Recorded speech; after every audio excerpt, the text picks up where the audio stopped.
Hi, this is Amanda Nunez, and this project is for the English 2600 course Comics and Graphic Novels with Professor Vincent Haddad.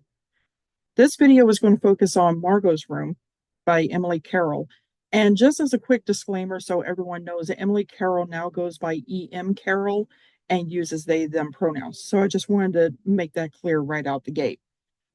So Margot's Room is a horror webcomic that explores the inner depression our main character endures after the death of her daughter, Margot. The purpose of this video is to highlight the similarities between Margot's Room and German Expressionism in cinema. There are several stylistic similarities between the two that I noticed upon reading it, and I just thought it was worth exploring. So, German Expressionism was a popular style of filmmaking in the early 20th century and pre World War II Germany. Its hallmark was utilizing hyper expressive film techniques, set designs, and even makeup to convey the inner turmoil and conflict that the characters were feeling. And in addition, this extreme style of filmmaking was used to metaphorically reflect societal issues of the day. So, in Margot's Room, many of the shots, or I should more appropriately say panels, that Carroll created are reminiscent of those used in German Expressionist films such as 1922's Nosferatu and 1927's Metropolis. Not sure if you've heard of those films, but those titles are two of the most recognized in that particular film movement. So, one of the aspects that I like to focus on is in part two of Margot's Room. If I can get this going. And this is when you see a stark color transition in these 5.5 to 6 panels here, when Margot is presumably dying to when she has already passed. The color in the room, moves from the lightness of day to the dark tones and the indigos and blues of nighttime. And this shifting in color, essentially a shifting from day to night, is also showing the shift in the mood when you have Margot, who is in the process of dying, but she hasn't passed yet, to when she has already passed. And it's reflective of her life being snuffed away so early. Back in the days of the film's infancy, color film cameras had not been invented yet. So, in order to show changes from, say, a day shot to a night shot or show shifts in mood, they would use solid color filters to indicate those transitions. So, you would have the normal shot as you would see it, but then there would be this one solid color just consuming the entire thing. So, we're going to look at two short clips from 1922's Nosferatu. And for those of you who have no knowledge of the film, it's essentially a ripoff of Bram Stoker's Dracula. So if you know the Dracula story, you're essentially going to know how this runs. So the two characters that we are going to see are Count Orlok, who is our stand-in for Dracula, and Hutter, who is our stand-in for Jonathan Harker. So I'm going to click on this first clip here.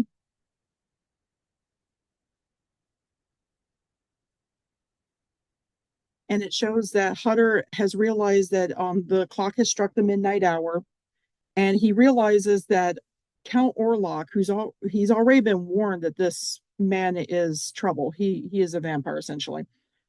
He's trapping him in his room.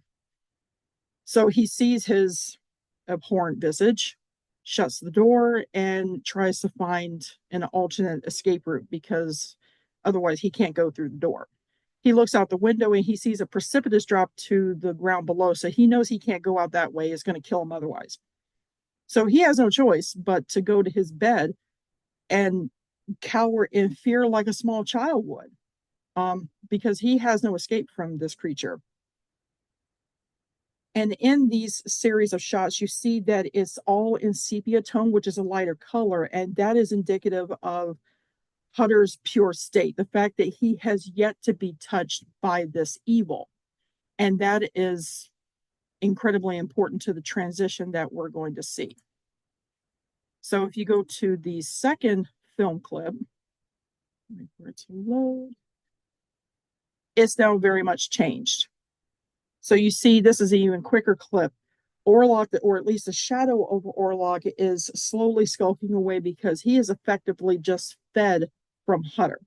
And we see everything is in this deep blue color. The deep blue not only can easily be translated as to, oh, this is the dark of night, it's overnight, because we now know that it was taking place around midnight hour, but it also shows a transition from Hutter beforehand, when he was in his pure state, he had been untouched by this evil, to now he has been tainted by the evil that is Count Orlok. So that color transition is very effective for showing a before and after, essentially. Let me get back to the slide.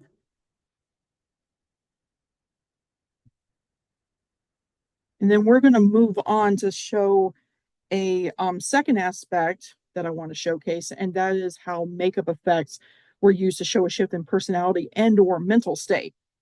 And we're going to see two images right here. In part one, Flowers, of Margot's room, we see a shot of the wife. She's looking shy, but she's happy. In this scene, she's interacting with her future husband after the passing of her father. She has color in her cheeks. She's smiling. There's a lightness to her face at this stage of the story. But the next picture that we see on the right, part four of the wall, this is well after her daughter Margot's death, and the frame shot of her face shows her weariness, especially with the darkened eyes. The events of the story have taken such a toll on her. You can clearly see that. And we must note the color difference in her environment between these two shots as well. They help to reflect the stark change in her reality from the lightness of day in the first shot to the creeping in darkness that we see inside the room where she's at for the second part. Now, conversely, we're going to talk briefly about the 1927 film that I mentioned earlier, Metropolis. And you're going to see a similar difference with the character known as Maria. And to give you a bit of context concerning her and about the film, Metropolis is about a futuristic world in which there's a huge difference between the elite and the working class. The elite live above ground, they have utmost control, and they reap the rewards from the labor of the working class. That lower class lives underground, and they toil day and night to make sure all the mechanisms that keep the city above going to do just that. So here in this slide, we see Maria in essentially two stages. Over on the left, we see, as it clearly says, the real Maria. She is seen as an altruistic prophet. She foretells the coming of a mediator that will help bridge the gap between these two classes. When the powers that be hear this, they want to use her as a tool of destruction. So she's kidnapped. A robot or android, depending on how you look at it, is employed to take on her likeness and steal her identity. And the powers that be use Robot Maria to spread chaos so they can hold on to their power and authority. Here are the two shots of Maria, as I said. One on the left is as she truly is. Her purity is reflected in the softness of her makeup and the gentleness of her expression. When her identity is stolen by the robot, she appears as you see her on the right. While it's clearly the same actress playing both, the more dramatic makeup application combined with her facial expression, which is almost kind of sneering, conveys that this is the robot posing as Maria. And if you remember back to before, how the dark eyeshadow of Margot's mother conveyed the shift in her mood and her outlook on life, the same is done here to showcase the shift from the real Maria to the fake Maria. You have to remember that prosthetics in the film industry were still in their infancy, and plus the change couldn't be too drastic anyway because they needed to sell to the audience that this is Maria, or at least in the likeness of Maria. So with regards to E.M. Carroll's stylistic intentions for Margot's Room, they were interviewed by Room Magazine, which is longest running lesbian magazine in Carroll's native Canada. And in the interview, they stated the following. In that comic especially, I made sure the whole page was black around the story and the panels. It was very important to heighten the isolation of the main character and the shadowy, dark tone of the story. I think with most of the webcomics I do, I keep the screen in mind and how people are going to be viewing it, and I try to control it as much as possible. So, as I stated earlier, German Expressionism utilized set designs and stark cinematography to help convey emotion. And looking at part 5, Blood, you can plainly see how the panels have no defined borders. They essentially bleed into the surrounding darkness, allowing that to creep in and consume the characters in their grief and in the horror of the situation. While I did condense this to just a handful of panels from the last chapter of the webcomic, it's very easy to see just how grim the situation has become. So that is essentially my presentation on Margot's Room and its similarities to German Expressionism in cinema. I hope you enjoy the video, and I'm looking forward to your comments. So take care and bye.